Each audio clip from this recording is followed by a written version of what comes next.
চলচ্চিত্র স্বাধীন ভাব প্রকাশের মাধ্যম, কিন্তু সেই মাধ্যমকেই বারবার বিড়ম্বনার সামনে পড়তে হচ্ছে বর্তমান ভারতবর্ষে। করণ জোহরকে যেমন পাকিস্তানি অভিনেতাকে নেওয়ার জন্য মুচলেকা দিয়ে আয় দিল হ্যাঁ মুশকিলকে রিলিজ করাতে হয়েছে, তেমনি মেবারের অতীত ইতিহাস, রানী পদ্মাবতী ও আলাউদ্দিন খিলজিকে নিয়ে ছবি করার জন্য রাজপুত কার্নি সেনার কর্মীদের হাতে চর খেতে হলো স্বনামধন্য চলচ্চিত্র পরিচালক সঞ্জয় লীলা বানসালীকে। কোন অতলে তলিয়ে যাচ্ছে ভারতীয় সভ্যতা দিন দিন? কেন এই চর?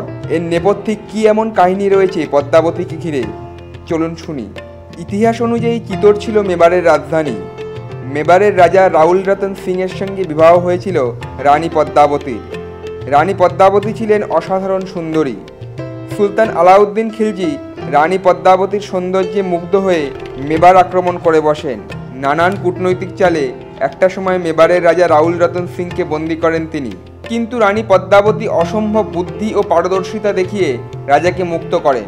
ক্ষুব্ধ আলাউদ্দিন ব্যর্থ প্রেমের প্রতিহিংসায় মেবার আক্রমণ করলে রানী পদ্মাবতী জহরব্রত করে আগুনে নিজেকে বিসর্জন দেন।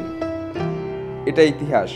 আর এই ঘটনার ওপর ভিত্তি করেই ছবি তৈরি করছেন সঞ্জয় লীলা বানসালী, যেখানে দীপিকা পাড়ুকোন পদ্মাবতী, রণবীর সিং আলাউদ্দিন খিলজি এবং শাহিদ কাপুর রাজা রাউল রতন সিংয়ের চরিত্রে অভিনয় করছেন।